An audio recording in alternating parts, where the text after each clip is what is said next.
Tumsifu Yesu Kristo. Bwana Yesu asifiwe, watu wa Mungu. Asalamu alaykum. Zangu na Roya na wasio na Roya walikuja kumsindikiza ndugu yetu Maina Angela Owino, wana familia ndugu yetu Maina Angela Owino,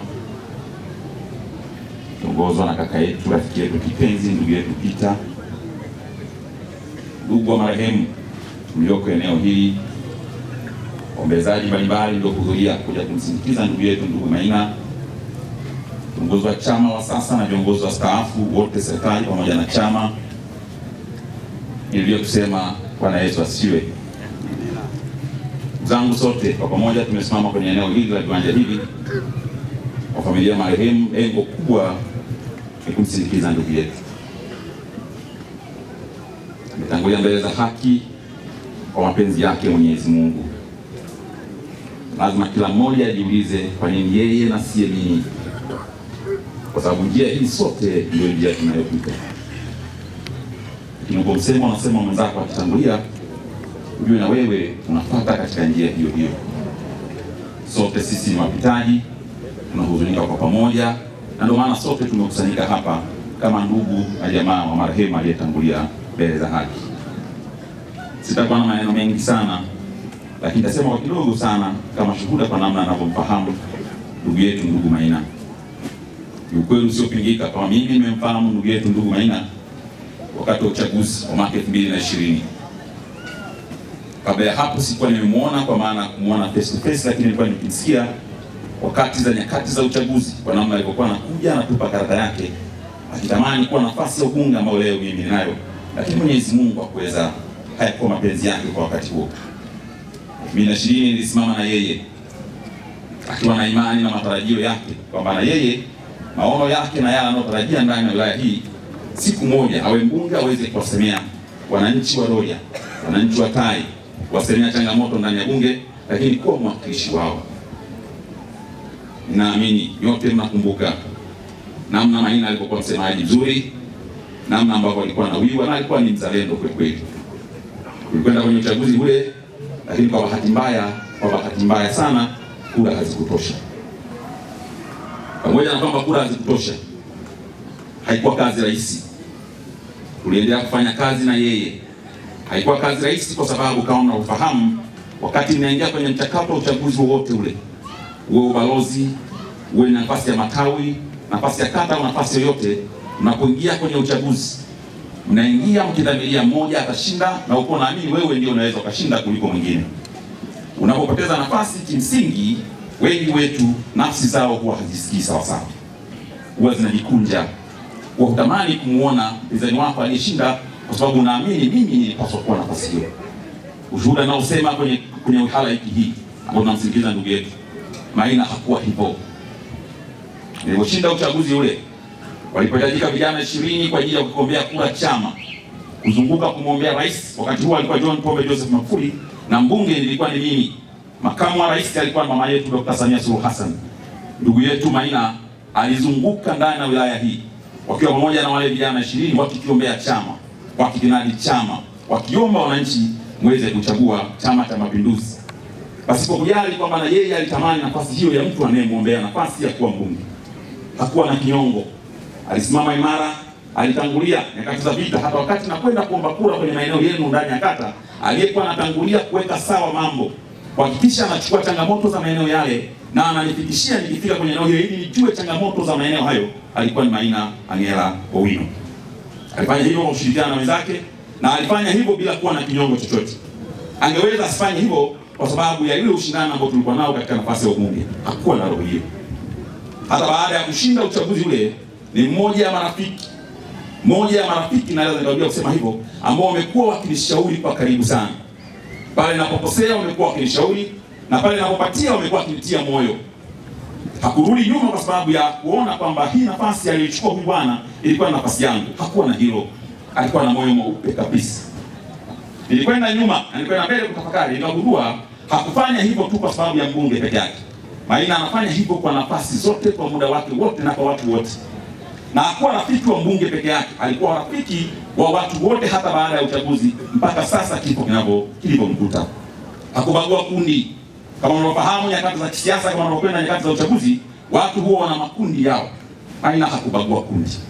Alikwenda kote na alishirikiana na maeneo yote, akiamini wote sisi tunazungumzia Rorya. Na hii ninamzungumza ndugu yetu ndiye huyu aliyetangulia mbele za haki. Hakuna jambo gumu la kusema zaidi ya kusema Mwenyezi Mungu ailaze roho yake mahali pema peponi. Lakini niseme la mwisho, ndugu yetu huyu Maina Ng'elo Wino, nyinyi watu wa Sota mnajua mchango wake. Vijana mlioko kwenye kata hii, vijana mnatoka kwenye kijiji hiki cha Sota, mnajua namna alipotengeneza mahusiano na nyinyi, hakuwabagua. Ameishi Marekani, lakini aliporudi kukaa nyumbani na muda mwingi amekuwa akiishi hapa nyumbani, anamuuguza mama. Mara mwisho nimekuja kumsalimia, tumekaa kwenye kile kijumba, alikuwa akimuuguza mama. Amekuwa akikaa na vijana hawa walika tofauti, vijana wa chini kabisa, bila kuwabagua, bila kutazama kwamba yeye ana maisha fulani ya juu, lakini ukimtembea maeneo yote amekuwa akiungana na nyinyi vijana. Wito wangu ni nini nyinyi wananchi, na vijana wetu katika kijiji hiki cha Sota? Tumwenzi Maina, tumwenzi kwa kumsemea yale yaliyo mazuri. Usifike mahali tukadanganya na tukazungumza yale ambayo hayapaswi kuzungumza, hasa mtu anapokuwa ametangulia mbele za haki. Kama unavyojua mtu akitangulia anakuwa hana kauli, hawezi kusema, hawezi kujibu. Tungeyasema yale yote wakati akiwa hai, ingejenga uhalali. Lakini mtu huyu tunayemzungumza sasa hayupo. Kwa utamaduni wetu sisi wa Tanzania na Afrika kwa ujumla wake, mtu anapotangulia yanayosemwa ni mazuri. Kwa sababu moja wapo ya kuyasema mazuri pasipo kuyasema mabaya, ni kwa sababu hana kauli ya kuyajibu yale mabaya unayoyazungumza.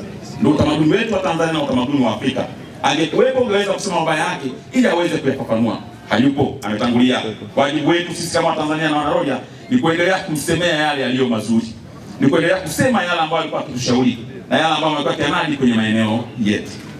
MC umesema hapa, nimalizie kwa kusema, umesema vizuri sana hapa tusizungumze siasa. Na mimi najitahidi sana sitaki kwenda kwenye siasa. Na kwenye misiba yote ni mashahidi nilikuwa nikihudhuria, kwa sipendi kuzungumza siasa kwenye misiba ya watu ambao maskini ya Mungu ndugu yao wamelala, hawajamsindikiza kwenye kaburi lao la mwisho, tukaanza kuzungumza siasa za kujibishana. Huwa si muumini wa kuzungumza siasa kwenye misiba, kwa sababu ninaamini wengi mnaokuja kumsindikiza huyu huwa mna majonzi ya kuhakikisha kwamba tumekuja kumuombea Mungu ailaze roho yake mahali pema. Ndio kubwa linalotuleta hapa. Mnaombea familia iliyoacha mke pamoja na watoto. Mnaombea ndugu ambao wameachwa, kaka zake na wengine wote na mama yake mzazi, ili wabaki kwa majonzi yale yale. Nichukua nafasi kuwashukuru sana ndugu zetu wana familia kwa namna mlivyoendesha shughuli hii. Tumekwenda mpaka mwisho na ni kweli tumejitahidi, hatujazungumzia siasa. Lakini kama mbunge lazima niwaambie ndugu zangu wananchi, mwaka huu ni mwaka wa uchaguzi. Tujitokeze kwa wingi.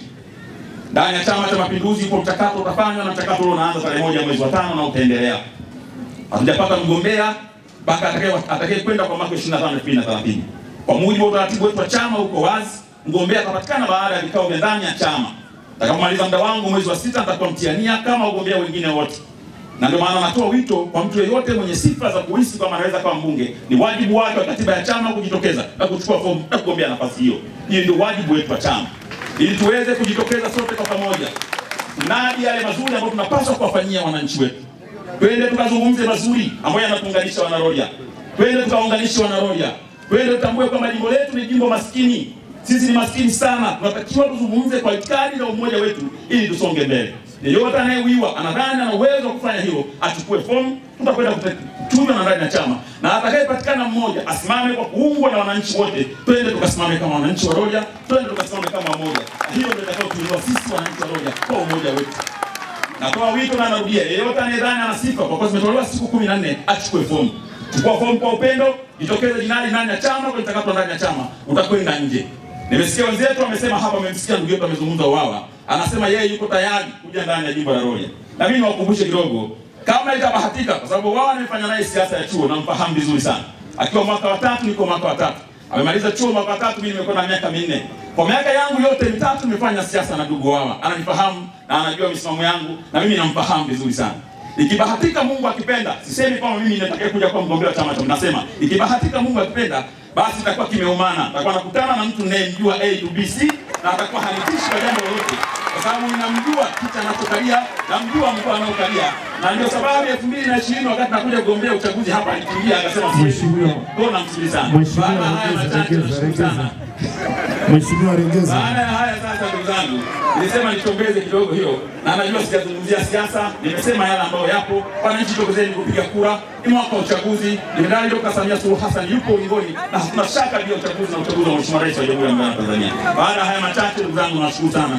Mungu awabariki. Nimekwisha toa rambirambi yangu, nilichangia Laki7 kwa wale watu wa Dar es Salaam. Lakini jana pia nilichangia milioni 1 wakati nimekuja hapa kwa ndugu zetu familia. Kwa niko tayari na bado nimemwambia ndugu yangu Peter, lolote litakalohitajika tutakuwa tayari kushirikiana naye, kwa sababu kata hii ni kata ya nyumbani, kata hii mimi ni mpwa, kata hii kwa mama zangu, na hawa wote nawaona ni ndugu zangu. Niko tayari kushirikiana nao kwa jambo lolote. Asante sana, Mwenyezi Mungu awabariki. Asante mheshimiwa.